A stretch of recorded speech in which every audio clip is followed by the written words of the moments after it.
আসসালামু আলাইকুম।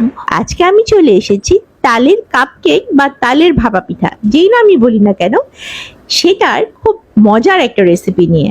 এর জন্য প্রথমে একটা ব্যাটার তৈরি করে নেব। নিয়ে নিচ্ছি 1.25 কাপ পরিমাণ চালের গুঁড়ো, 1/4 কাপ পরিমাণ ময়দা, 1/4 কাপ পরিমাণ গুঁড়ো দুধটা এটার মধ্যে দেওয়ার চেষ্টা করবেন, এতে করে স্বাদ অনেকখানি বেড়ে যায়। চিনি দিয়ে দিচ্ছি আধা কাপ পরিমাণ, আপনারা আপনাদের স্বাদ মতো বাড়িয়ে কমিয়ে নিতে পারবেন। সামান্য লবণ দিয়ে দিলাম। নারকেল দিয়ে দিচ্ছি 1/4 কাপ পরিমাণ, এটা ফ্রোজেন করা ছিল এই জন্য এরকম লাগছে। একটা ডিম দিয়ে দিচ্ছি রুম টেম্পারেচারে থাকা, আর 1 কাপ পরিমাণ দিয়ে দিচ্ছি তালের কাঠ বা তালের পিউরি, যাই বলি না কেন, এটা 1 কাপ পরিমাণ দিয়ে দিচ্ছি। 1 চা চামচ পরিমাণ বেকিং পাউডার আর আধা চা চামচ পরিমাণ বেকিং সোডা। বেকিং সোডাটা দিলে এই কেকটা অনেক সফট হয়। আর দিয়ে দিচ্ছি 1/4 কাপ রেগুলার তেল, সয়াবিন তেলটাই দিয়েছি। চাইলে এখানে বাটার মেল্ট করেও দেওয়া যায়, তবে আমি এখানে সয়াবিন তেলটা দিয়ে নিয়েছি। এখন সব কিছুকে ভালোভাবে মিলিয়ে একটা ঘন ব্যাটার তৈরি করে নিচ্ছি।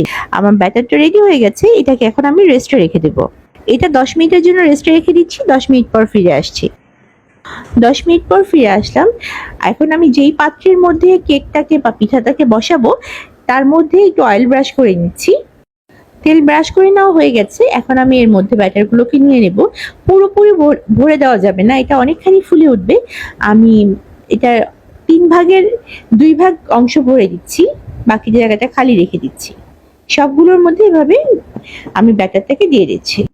সবগুলোর মধ্যে দেওয়া হয়ে গেছে। এখন উপর দিয়ে কিছু বাদাম দিয়ে দিচ্ছি, এটা সম্পূর্ণ অপশনাল, চাইলে এর উপর দিয়ে নারকেল কোড়াও দিয়ে দেওয়া যায়। আমি এখানে বাদাম দিয়ে দিচ্ছি, যা যা স্বাদ মতো আপনারা যা কিছু ইচ্ছা কিশমিশ বা ড্রাই ফ্রুটস দিয়ে নিতে পারেন। এখন আমি এটা চুলায় বেক করবো, এই জন্য একটা হাঁড়ির মধ্যে পানি নিয়ে নিয়েছি। এর উপরে স্ট্যান্ড বসিয়ে এটাকে দিয়ে ঢেকে বেক করে নেব।